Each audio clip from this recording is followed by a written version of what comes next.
Deuteronomy chapter 30.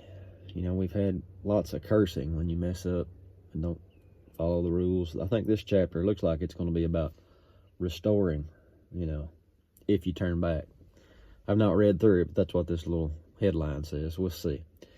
And it shall come to pass, when all these things are come upon thee, the blessing and the curse, which I have set before you, and you shall call them to mind among all the nations, whither the Lord your God has driven you. He said he's going to scatter them, didn't he? And shall return unto the Lord your God, and shall obey his voice according to all that he commands this day, you and your children with all your heart and with all your soul, that then the Lord your God will turn your captivity and have compassion upon you,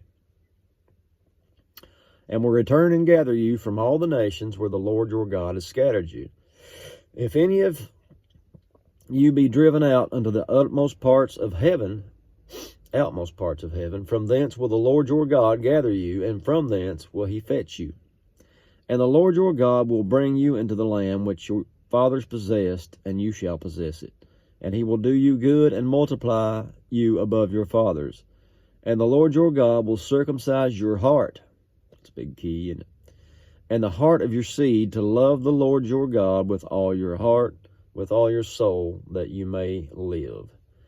And the Lord your God will put all these curses upon your enemies, and on them that hate you, which persecute you.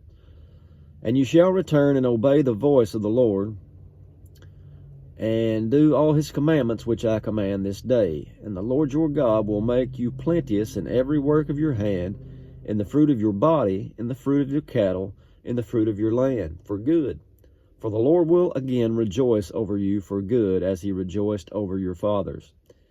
If you shall hearken unto the voice of the Lord your God, to keep his commandments and his statutes, which are written in this book of the law, and if you return unto the Lord your God with all your heart and with all your soul. For this commandment which I command you this day, it is not hidden from you, neither is it far off.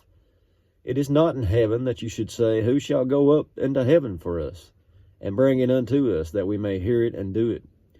Neither is it beyond the sea, that you should say, who shall go over the sea for us, and bring it into us, that we may hear it and do it? But the word is very nigh to you, in your mouth. Now that's quoted by Paul somewhere along the line there. He says, it's in your mouth, in your heart, that you may do it. See, I have set before you this day life and good, death and evil.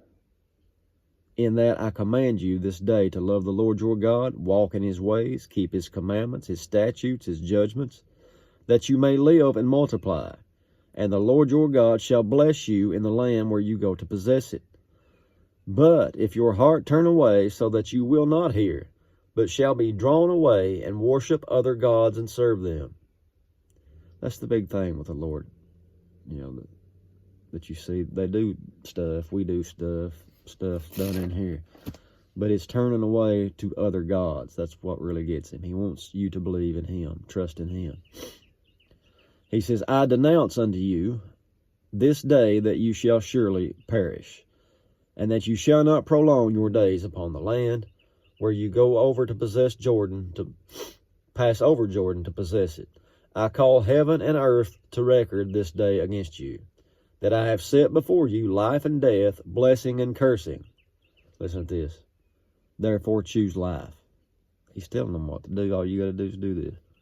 It's your choice. Choose life, that both you and your seed may live, that you may love the Lord your God, and that you may obey his voice, and that you may cleave unto him, for he is your life, and the length of your days, that you may dwell in the land which the Lord sware unto your fathers, to Abraham, to Isaac, to Jacob, to give them. That's it for chapter 30, I reckon. Lord willing, we'll see you tomorrow. God bless.